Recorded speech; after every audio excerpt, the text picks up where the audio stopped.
Welcome to Inside the Skev, and I'm your host, Aaron Masliansky. Today I bring you Dick Peach, and Dick is the essence of the Skev. Grew up in the Skev, lived here, worked here, and has been a part of the community, specifically in Evanston, for many years. And he has been a leader from the business community, being the president of the Evanston Chamber of Commerce twice, being the president of the Rotary Club of Evanston twice. He knows everybody. He has made so many things happen at the high school, at the garden, with the environment here, with vocational learning, with so much, just such a rich life, and really a true testament to his great character. It's a wonderful conversation. And I think that for those who know Dick or want to learn about how to be a great citizen, listen to this episode. And as we start this new season of Inside the Skev, the show is going to be a little bit different, a little bit more narration, more curation, and hopefully it will be a more pleasurable listening experience. Let me know your thoughts. Before we start today's episode of Inside the Skev, I want to introduce myself.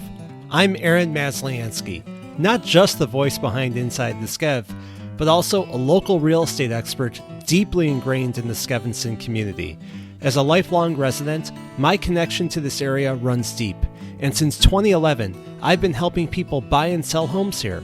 My expertise has expanded across Chicagoland with over 30 homes sold in 2023 alone, a testament to the growth of the Masliansky real estate team. At Dreamtown Real Estate, we combine in-depth local knowledge with a broad understanding of the Chicagoland market.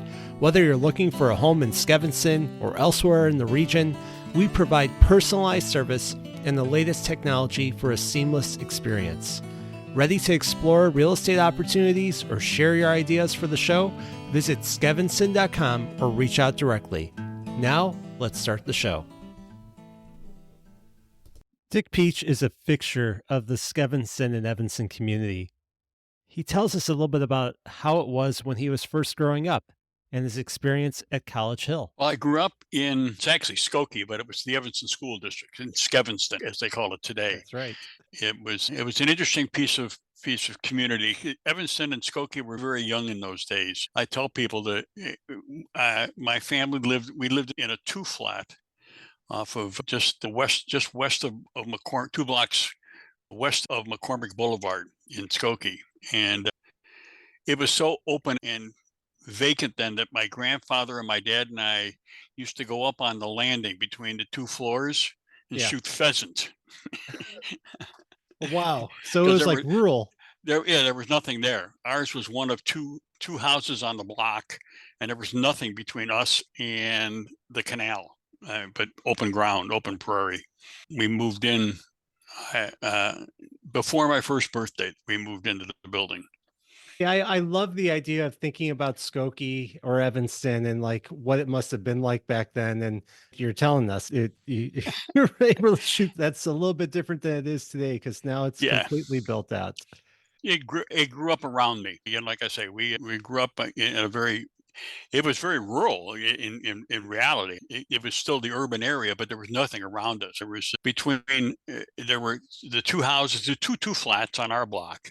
Then if you went north towards Dempster Street, there was one more 2-flat, and then there was a small ranch house or something set almost on right at the alley before you get to Dempster Street.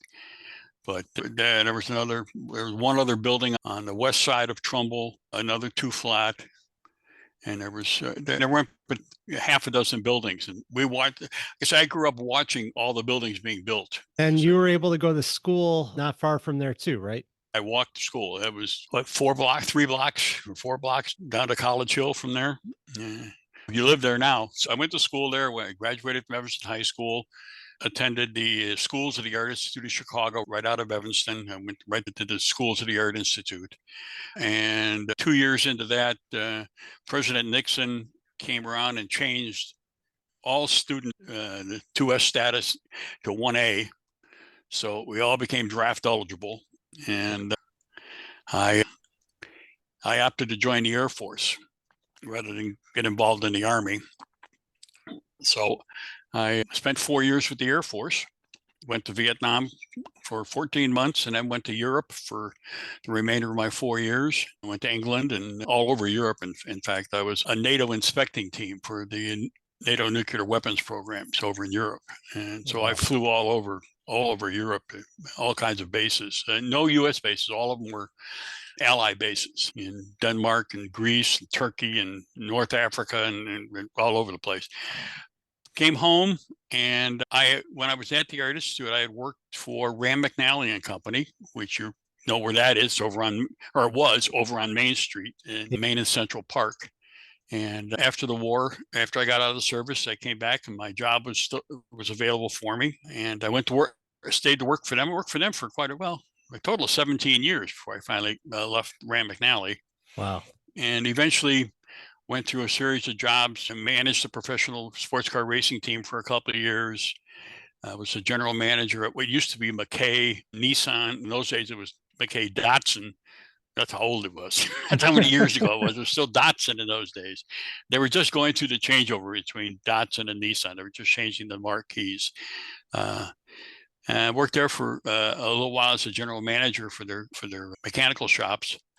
I got a job offer to work for a collision repair shop down the road and ended up working there for the next 37 years. I worked for Dempster Auto Rebuilders at Dempster and So as Dick started really getting into the meat of his career, he started to get approached by people within the Evanston business community, and he started to really get involved. While I was working there, I got involved with my first foray into Evanston, the workings of Evanston. A couple of us were concerned because the small businesses at Evanston were not really being represented by the Chamber of Commerce at the time. Okay. Although the small businesses made up about 95% of the membership, we're not getting a lot of traction in the way of anybody speaking for them on city council meetings or anything else. So three of us, a young gentleman named Troy Thiel, who used to work for a realty company on Central Street. He was a real estate salesperson, as you are. And a young man named Tommy Fischel, who ran a sporting goods store, literally kitty corner from the Rotary Building. It was at Sherman and Grove on the other corner where the health spa is now. So as Dick, Tommy, and Troy really got working on the small businesses within Evanston, they got a good following. They started to make bumper stickers. They got really some good influence within the community. They really got to show how Evanston is so unique with its small shops and how you can get different products in every single shop as opposed to going to a larger mall where things are more similar. And they really started to make waves. After a while, the Evanston Chamber of Commerce really started to take notice. And Dick and his colleagues really were overwhelmed by how successful their organization had become. So the chamber approached Dick and really wanted his help. I ran into a couple of young ladies who became very influential in my life. A lady named Katie Bali, who ran a security business on Central Street, and Mary Rouleau, who was a professional photographer in Evanston. Mary was running the small business committee for the Evanston Chamber. And she came to me and said, "Hey, we'd like you to come to one of our meetings." And I said, "Mary, you understand I'm running a competitive business with you. I'm a founder of the Small Business Association." She says, "I know, but we'd like you to come to the committee meeting." So, all right. So she's a sweet lady. I said, okay. I went to the meeting. I lasted about 10 minutes before I walked out. There were issues going on in Evanston that needed to be addressed for the small business people. We started, they were talking about welcome wagon gifts for the new businesses. And I'm going, folks, do you understand you have issues here of businesses getting building permits to expand their businesses? The permitting process was off the chart. You couldn't do anything. It was stagnant. You couldn't get anything done. Nobody is talking about this. You're worried about a welcome wagon gift? Let welcome wagon do that. You need to be dealing with other issues. About 2 weeks later, Mary came to me and said, "Can you come to another meeting?" I said, "Mary, this is a waste of time." She goes, "No, understand. We want you to run the committee." And I said, "Mary, careful what you ask for." I don't take prisoners. If I take over, I'm going to make some changes. And she goes, good. That's what this committee needs.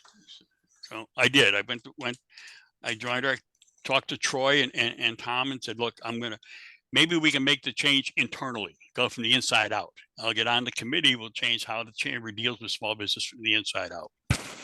Anyway, that led to my being asked to be on the board of directors for the chamber. Eventually, I became the treasurer, and then eventually became the president twice of the Chamber of Commerce. So Dick really was successful with the Chamber of Commerce.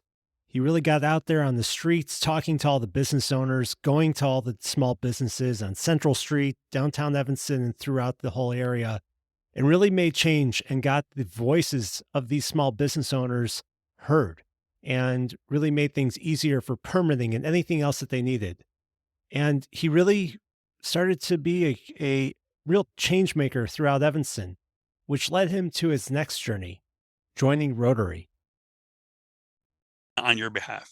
Anyway, we moved on from the chamber. During all that, I joined Mary, and Katie asked me to join Rotary. And I said, come on. I'm a manager of a small body shop, a collision repair shop. Rotary at the time, the Evanston Rotary Club had over 100 members, 120 some members. It was huge. Oh. And the people in it were the movers and shakers in Evanston. It was the bank presidents. It was the Frank Foster, who owned the real estate business in Evanston. There were any number of people, and I knew them all. It isn't I didn't know these people, Right. but they were, to me, out of my league. These were not my people. This was a whole different group of people. And these two ladies said, no, you absolutely belong there. You are what this is all about. So I went to a couple of meetings, decided to join the club, and I did. And I was very happy I did. That was 23 years ago now. Dick not only became a member, but he became the president. He became the president of the club twice. The Chamber and the Rotary Club are the only two organizations that I've been president of twice. In fact, I wonder if that's probably a pretty unique thing. I don't know if anyone else has done that. No, ever, never. Rotary has never had the same president twice. And wow. There are the unique reasons why that occurred, but it did occur. Dick had this unique position of being the president of these clubs twice due to unique circumstances with people who were supposed to take the position, getting a job transfer, moving out of the area. But he loved it. He relished these positions, and he gives us a really good lesson on leadership. Dave Stump at the time said, you said once we were having a beer over at Temperance, and you told me once that you had such a great time being president, you'd do it again in a heartbeat. Were you serious? And I said, yeah, sir, I had a great time. I enjoyed being president. There have been some people who were president of the club who didn't have a good time doing it. They were stressed out by it, everything else. I had a ball. I thought it was one of the great jobs I've ever had. Why was it one of the greatest jobs you've ever had? Because it is sometimes a thankless job. Yeah, but it's easy if you do it right. Okay, the trick to being in charge of anything, it isn't just president of Rotary. It was when I was president of the chamber. It was when I managed the collision repair shop. It's how to delegate the authority. Don't take it all on yourself. Let somebody else do it. You're president. You don't have to do it all. The problem, the ones who had trouble doing it were the ones who tried to do everything themselves. They tried to be personally responsible for every action. You have good people working with you. You have good people on committees. Let them do their jobs. What do you think taught you that? Because that is a hard skill to learn. Was it your military experience? Most of it was, a lot of it had to come from the military, where you learn there that you have to learn to be dependent on people around you and to trust them and surround yourself with good people. And then in the military, in the case of the military, your life depends on them. It's a little different than in the business world, but in essence, your business life depends on them. And with Rotary, it was just to make things happen. I needed to make sure all the committees were doing what they were supposed to do, which is not hard to do if you have good people in charge of the committees. As we continue the conversation, we talk a little bit about Rotary and what Rotary actually does, because some people just still don't know, even though it's based right here in Evanston. It's one of the best kept secrets in Evanston, as far as I'm concerned. And I've said that before in meetings. Rotary does so much worldwide, but it does so much locally too. It really does. You're aware of it. You're in the club. Right. But the meal deliveries that we do, the working with the storefronts, with everything else we do in town, on top of the polio campaign, which I'm really happy with, and everything else, it does a great deal. We had a great project. I'm sure it's still going on down in Guatemala with the tenement project down there, where we built schools and housing and sanitation systems and everything for the indigenous community there, teaching them skills so they could get jobs and work and earn a living. We did one in Africa through the club, where we taught them how to make soap and then sell the soap, and then that money came back to the community, and it was all run by women. It was the Maasai tribe, where the women did virtually, they were typical of a lot of the indigenous people. The women didn't have a lot of authority or have a lot to do. It was always male-dominated societies, but they were responsible for getting water for the community all the time. So they had to walk down to the well, carry big containers of water back to the community, and that was part of their job. When the program taught them to make soap, they could sell the soap then at the market, and with the money they made there, they could buy the water truck and have the water truck deliver the water to the community, and they had extra money on the side.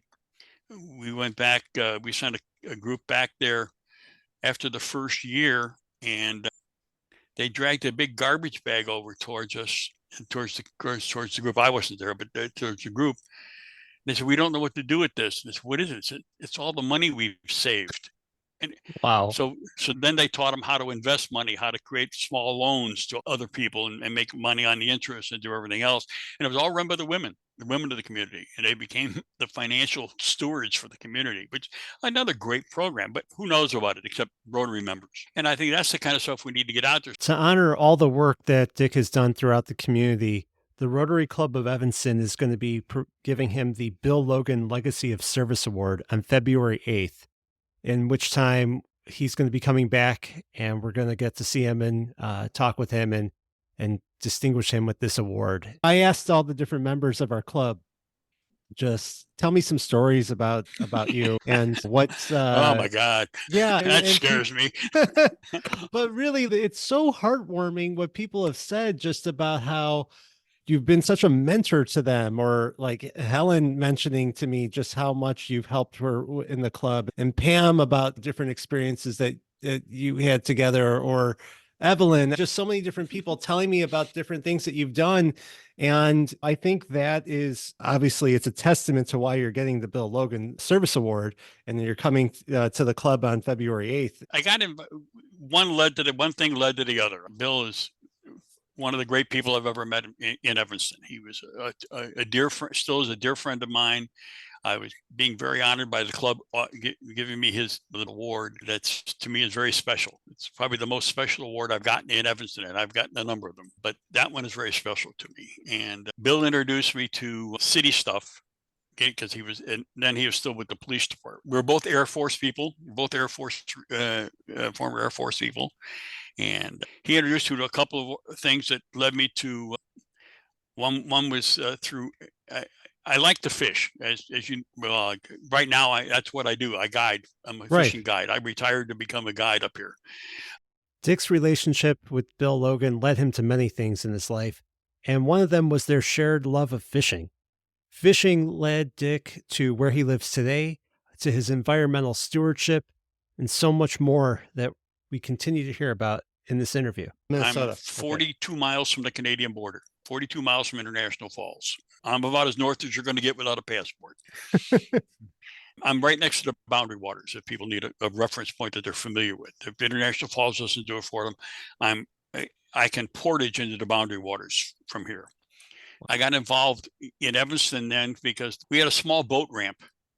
Fishing led me to learning about water quality and things in the environment. And that got me involved with, at the time, it was called Keep Evanston Beautiful. It was a national organization that worked on, in fact, we helped write, the organization helped write the recycling program in Evanston, the original recycling program that we had. It eventually we did such a good job, we actually worked ourselves out of a job.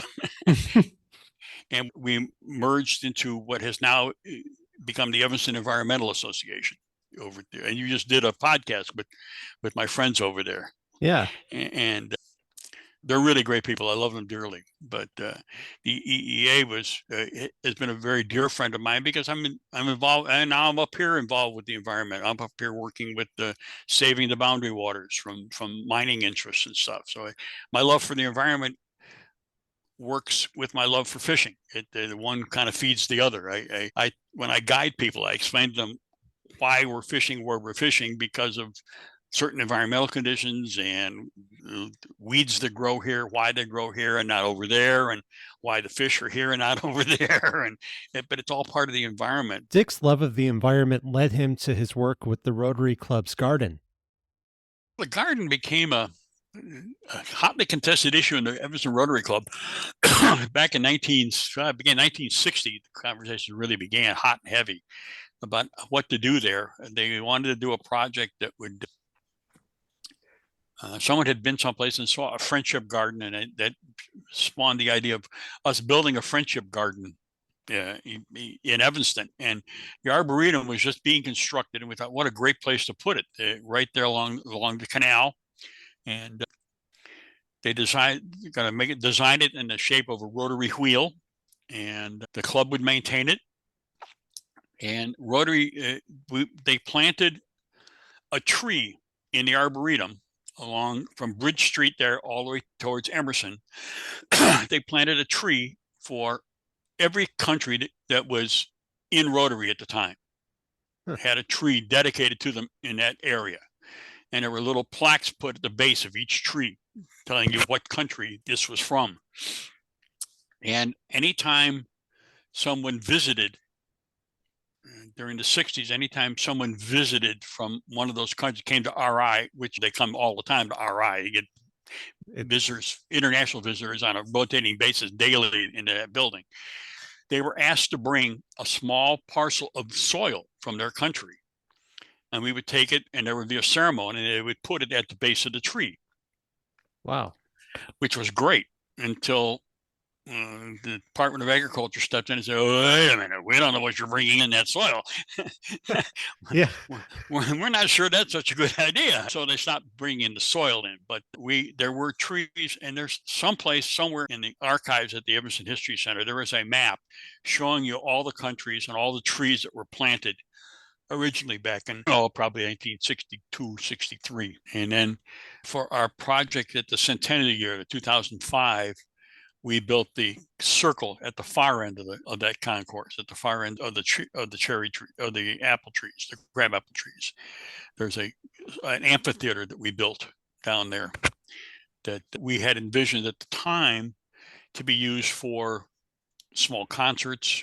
In keeping with the neighborhood, we didn't have rock bands. We were thinking string quartets, something quiet, something easygoing, something small, even small jazz stuff. Sure. It's not a big place, just a small place where you could sit up chairs on the lawn and have the amphitheater. And the club needs to see that, because in the base of that whole structure, the groundwork on there, are commemorative bricks that club members purchased and community members purchased, honoring friends and family and everybody else. And they're engraved bricks that were placed there in the ground with all these names on them and to commemorate people and places. And it's a neat place. It is a neat place. I feel like it'd be good for us to have some meetings there. We used to have every summer. We used to have one meeting a year out in the garden. Besides all the trees and plaques that we had from all the different places around the world, we had a very special tree and connection to Japan, and specifically Hiroshima, that got planted in the garden. We planted, there's a ginkgo tree there that we received from the Rotary Club in Hiroshima, Japan. Really? It is a offshoot from one of the two trees that survived the bombing of Hiroshima. And they sent it to Rotary. They gave it to Michelle Berg when she was there on a visit, and she brought it back. And the only place we could put it is in the garden. So For we had to sure. find a place in the garden to place it. And we did. The ginkgo tree is there and it's doing just fine. But it's one of the survivors from the bombing of Hiroshima, which is unique. And It's amazing. It's really the types of connections that this organization has around the world is Mhm. into history is just really truly incredible. So yeah, the garden is a treasure to be able to show off some of these different things and to show our connection globally. Yeah, at one point it was listed as, I forget when, but at one point it was listed as one of the top 10 spots to visit on the North Shore, was to visit the International Friendship Garden. What a Because it beautiful was, thing. One of the fun things that Dick got to do over the years with his community commitment was actually be Santa Claus. And he had some fun experiences doing that. the downtown Evanston, at the time, Annie Coakley was the executive director of downtown Evanston. Mm-hmm. But now let's see. Now I've been up here 2 years, so let's go back about 15 years ago. She asked me. She said since she was a member of the Rotary Club at the time. She said, "I need somebody to play Santa Claus." Seen some great pictures that people have sent me of you as Santa. Yeah, at the time I weighed almost 295, almost 300 pounds. I didn't need much of a costume except the red coat. I'm now down to, I've lost 100 pounds of that, so I don't look that big anymore. I couldn't do the job, but I need the padding now. But I did that for Well, that's almost great. 10 years. I was Santa Claus, and I loved doing that. That was one of the best things I ever did. I had more fun doing that with the kids. The kids were great. We had so much fun with the kids because after the tree lighting, I'd go and sit in, they'd set up a room for me in either the North Shore, sometimes North Shore Hotel, sometimes a vacant storefront, but whatever it was, they'd set it up for the kids to come in and talk to Santa Claus. And we had fun. One thing that Dick has really had a commitment to is making sure the future of Evanston is bright. And part of that is looking at how people can be employed and supporting the community in creating employment opportunities.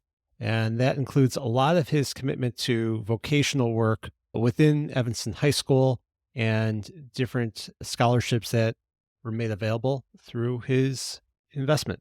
Hecky Powell and I got to talking, it goes back about half a dozen, maybe better years ago, about the fact that, like in my business, you don't need a college degree to work in a collision repair shop. You really don't. There's a lot, and there's so many jobs you really don't need a college degree for.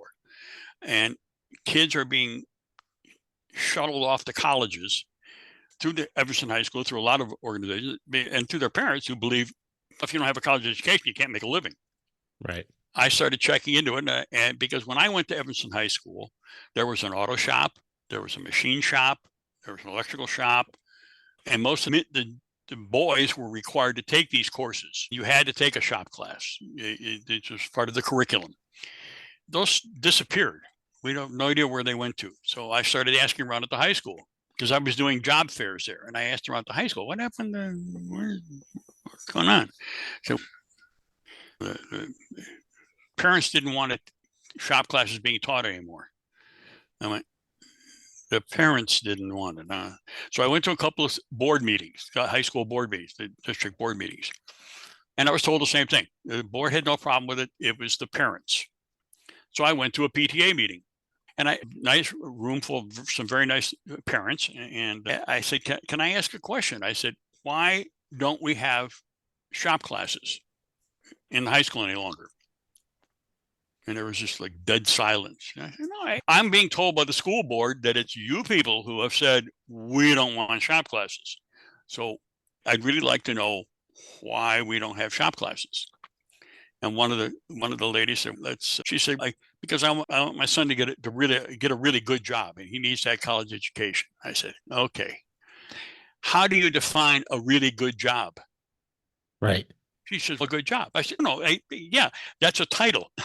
there's criteria that makes that up. What is the criteria in your mind that makes a good job?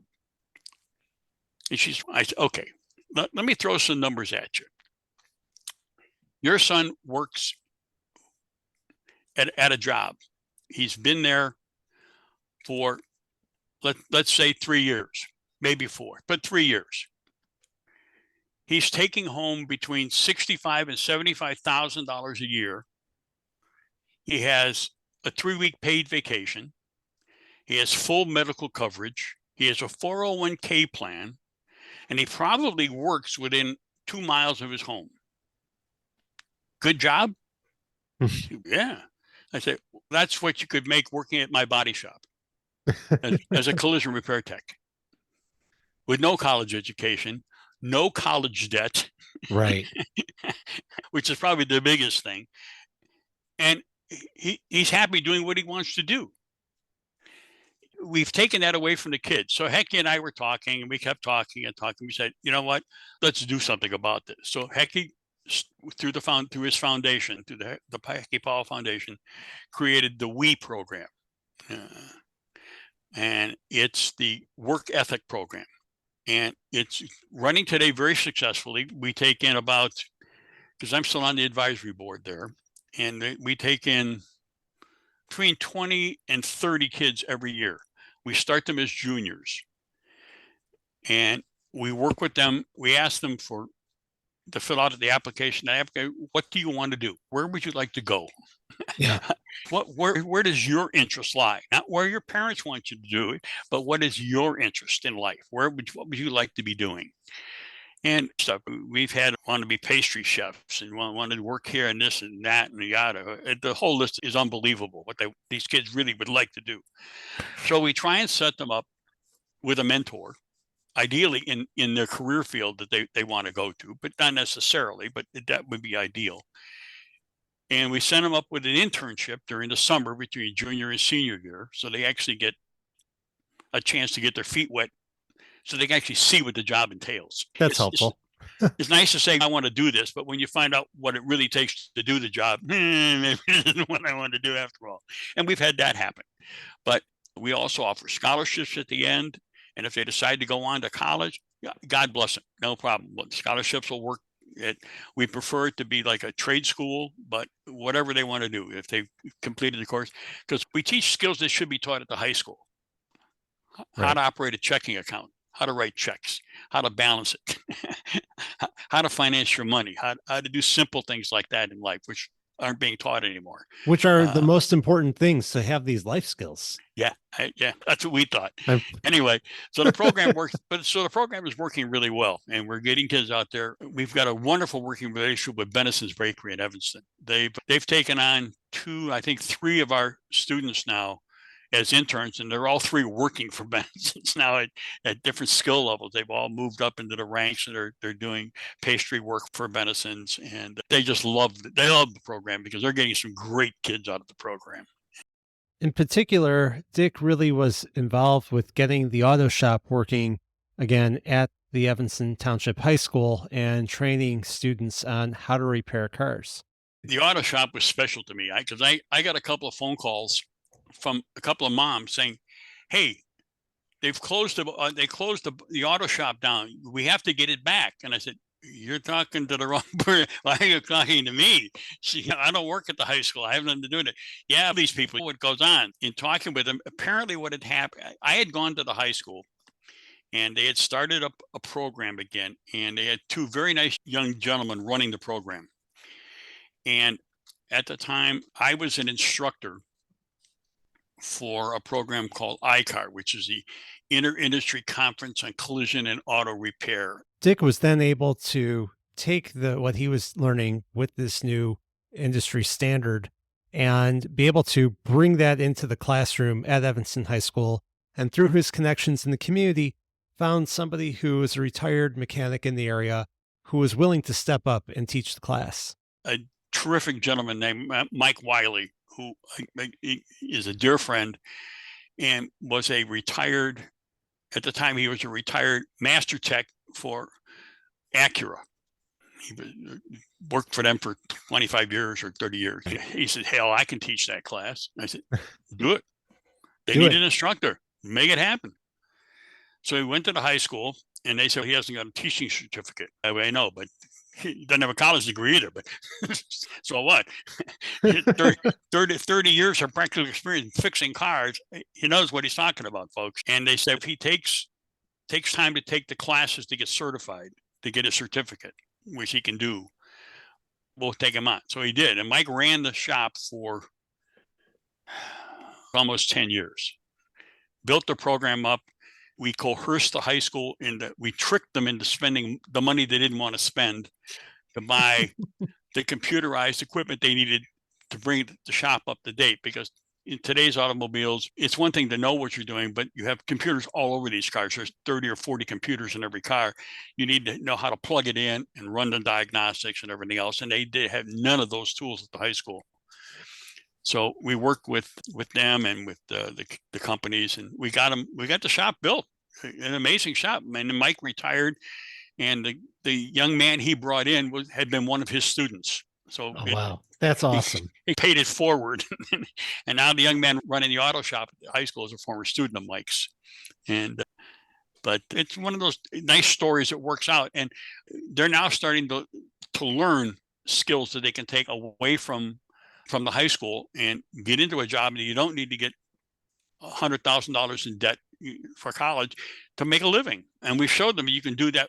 I told them, I said, if you think at that same meeting, after I got in talking about what you could make as a collision tech, I said, now imagine you're home and Sunday your toilet stops.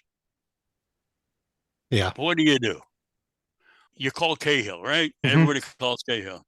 Exactly. The orange truck rolls up in front of your house on a Sunday afternoon.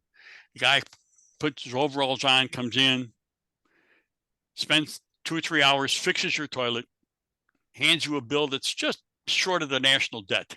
It's not only his normal wage, but it's triple time because it's Sunday, okay? And you pay it because you got to have a toilet. He'll get back into his orange truck. When he gets back to the Cahill office on Church Street, he'll peel off the overalls, park the truck, and climb into his Jaguar and drive to his home in Lake Forest. But we don't want our kids not getting a good job. People have to understand that we need plumbers, electricians, carpenters, all of these skills. You got to have them, folks. Our world works on them. Our whole world works on these. And what do you think? This happens? You think AI is going to do that for you? Ain't going to happen, folks. Ain't going to happen. Now, with everything that Dick has been doing around the community, getting involved with the vocational school and getting the auto shop set up at the high school may not be that surprising. But becoming an award-winning journalist, that's not something we saw coming. Mary Gavin and I have been friends for forever. And she got to know me when I was part of the chamber because she would constantly want to talk about what the business community thought about. But Mary and I, we would talk, and we'd sit and have coffee. And I complained to her a couple of times. I said, I love to fish. I go out to Evanston every weekend. I'm off. I launch my boat and I go out fish out on the lake. I said, we have one of the greatest fisheries in the world right at our doorstep. Yeah. We have a launch facility right at our doorstep. It doesn't get any easier than this to enjoy this stuff. I said, because it's a great resource. But I said, I can't get any information about the lake, about conditions. I said, I can go to the coast, and every daily newspaper has the tidal charts, the tidal movements, the water depths, the water temps, everything. Every single day. It's no big deal. Take a little space at the bottom of the paper, a little tab. So the only information that ever comes out, there was a gentleman who worked for the Tribune, John Hussar. God love John. I miss John a lot since he passed away. He had an article every day in the Tribune about fishing because John loved to fish. And there was an article every single day about something to do with fishing in the Tribune sports pages. Mary said, why don't you write an article? I said, Mary, I'm not a writer. It's not what I do. I complain, but I don't write. She said, oh. So I go on. That went on for the better part of a year. Every week or every 2 weeks, we'd have the same conversation. And finally, she said, look, just write one article. Don't do a lot, 150, 200 words, something short. Write it for me. So I did. I wrote an article. She published it. And what was the article about? About fishing on Lake Michigan, perch fishing on Lake Michigan. Okay. And I tend to talk in every one of my articles. I talk about making sure that the family stays. That this is a family thing too. I'm a big proponent of kids fishing. I like paying it forward. I love teaching kids to fish. Like doing that. There's always a little bit of that in each one of my articles. And anyway, she calls me up. She goes, "Now you've done it." I said, "What do I do? What am I guilty of?" She goes, "We have never had such a great response to one single article than we got on your fishing article." Wow. She says, "You got to do another one. You can't stop now."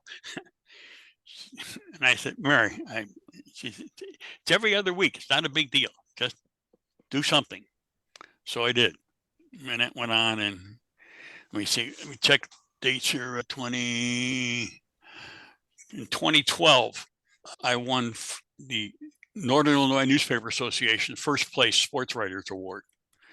And I won it again in 2013, 2014, 2015, all out of the round table for my articles on fishing. Wow. And so technically, I'm an award-winning journalist on top of everything else I've ever done. The guy who judged the first one, who was the head of the journalism school at Northern Illinois University, in his comments said, "I'm not an outdoorsman. I don't fish." But he says, "I thoroughly enjoyed reading your articles because you talk about things other than just the fish. You talked about the environment. You talked about family values. You talked about a lot of stuff, and it made it interesting reading over and above and beyond fishing." And it's interesting, the people I talk to who, if they come into the body shop, say, "Oh, I love your article, by the way. It was great." "Oh, do you fish?" "No, I don't fish, but I really like your article." And the point of this was to reach the fishing community, and I'm reaching everybody but them. But that's okay. But it was fun. I enjoyed doing it. And we had a good run with that article. I got to the point where I was leaving town. Yeah. It led to a lot of different things for you. And I think one of the lessons that I'm learning from this conversation is that you've done so many different things just because you step into opportunity. You step into things that maybe you're not, I'm not an expert at it. No one's an expert at the beginning, but you have to step into something in order to be able to know and to try it and to really experience it. And you've created so much change within Evanston. It may not be doing something that you thought that you'd be doing, but then that's life. That's how you actually experience life. You're not just stuck on your phone looking at doom scrolling all day. You're doing. And you also get to know the community better. That to me was always, I always learn something new about my community, and how even if people have diverse opinions about things, that if you can sit down and talk with them and you can have a conversation, conversations are incredible. It's fun. It's a great community. I've told people before, it's always going to be, I may live in Minnesota now, but Evanston is my home. It always has been, always will be. I consider it home. I may not live there, but it's home. I like coming back. Every once in a while, I like getting back into town, seeing what's going on. I'm always amazed at the changes, most of which are good. Not everything is perfect, but then nothing in this life is. So, and it's okay. You work around it. With everything that Dick has been involved with, I asked him, why hasn't he been involved in city government? I mean, he's been involved in so much throughout the years, but he has a good answer for that. Steve Bernstein was my alderman in the 4th Ward when I lived in Evanston. Yeah. And when he went to retire, he said, "You're going to take my place, right? You're going to run for alderman in this ward." I said, "Nah, I don't think so. I'm much better off out here with the cattle prod poking at the beast than being inside. I've seen too many good people with some really wonderful ideas get swallowed up by the system, because I think the system is flawed." And I've told people before, and I rallied for it a number of times. I really believe that the 9-person aldermanic system is flawed because it creates 9 people who individually are very bright, very intelligent, very good-looking people. It makes them so parochial that they can't see beyond their ward, because they have so many issues to deal with every day. They get phone calls. They didn't pick up my garbage. They didn't do this, or my neighbor's got a weird looking fence, or the kid down the block is an idiot, yada, yada, yada. And they get all these calls, and they got to deal with all that. And they don't have time to focus on the bigger picture. And I said, what we should elect is, on top of the 9 aldermen, elect 3 alder people who are voted on by the entire community. Their responsibility, they're like ombudsman. Their only responsibility is the community, not any single ward, but to look at the big picture and have those 3 votes available when we get issues that deal with the whole community. Because what happens is that, and I've watched it I can't tell you how many times I watched it at city council meetings. If the alderman for the ward doesn't want a project.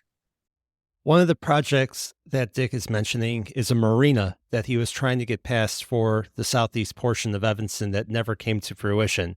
He also believes that it's important to have a diversity of different opinions and different types of professions of people that sit on the city council. But in order to do that, people need to get engaged and active in the community. And as we ended the conversation, I asked him, what's his advice for future leaders? Get involved. Don't be afraid to get your feet wet. Jump into it with both feet. Get in there, and especially if you care about something. If there's an issue that you care about in a community, especially whether it's the kids, if you think that we need to work more on the educational system, get involved. Get in there and listen. If you don't even join a committee, sit in on the committee. Listen to the conversations being said. Listen to what's being said. Understand where everything is going, and if there needs to be changed, you need to be the vehicle of change. You need to make it happen. You can't wait for someone else to do it. That's what I learned. If I waited for someone else to make change in Evanston, God knows where I'd be. I couldn't let that happen. That's just not in my nature anymore. It wasn't always there. I'll be the first to admit I didn't always want to get involved. Public speaking was never a big thing for me. I had to learn to do that. Getting up at city council and speaking was quite an experience for me the first couple of times I had to do it. Then it just became routine. It's something I had to do. Things needed to be said, so I get up and say it. But I think getting involved, letting your voice be heard, and be respectful. Everybody's going to have, people are going to have different points of view. That's okay. That's what makes us a great place to be, is that we have different points of view. That's how we get things done. I'm not always right. Not everybody's always right, except the fact that other people's point of view may actually be a better idea, but you aren't going to hear it if you don't have the conversations. Right. So get in there and do it. Make it. I hate to steal Nike's ad, but just do it. Works really well. Just make it happen. It really does. And like I say, I've always believed you have to keep the community first. And as long as Evanston stays paramount, that's fine. It's a great place to be. Great place to be from. I'm really proud to say I'm from Evanston. That's sometimes I have to explain to people where it is because they don't always know Evanston. They know Chicago. I remember when I was in the service and I'd say, "Where are you from?" And just outside, it's Chicago. Yeah, it's a long time ago. It's a wonderful community. And I think that you have definitely been a huge part of that for many years. And I'm really looking forward to seeing you on February 8th for when you get this award, the Bill Logan Service Award. And Dick, I think I learned so much. I am grateful for this conversation and for your time today. My pleasure, Aaron. Always. I really like it. I'm looking forward to meeting you in person. I get to see you now on Zoom. And of course, with COVID, we all got to see people on Zoom. But it's nice to be able to fresh flesh, as they used to say, shake hands, say hello. Yes. Give somebody a hug. Say, hey, how you doing? I'm going to miss some of them. Helen says she won't be there, which bothers me because I really like Helen. She said we've been good friends for a while now, and I'm really going to miss not seeing her. But I'm looking forward to seeing the Rotary Club again. I miss that contact every week and my Thursday meetings. It's been tough. We're looking forward to seeing you. And for those who are curious about the Rotary Club of Evanston, you can certainly contact me and tell you more about it. We meet Thursdays, every other Thursday at 12 o'clock. But it's a great place, great community, great people. Dick, thank you so much. My pleasure. It really has been, Aaron. I really enjoyed it. Anytime you want to talk again, we'll talk. Want to talk fishing one day, we'll talk fishing. Okay, sounds good. All right.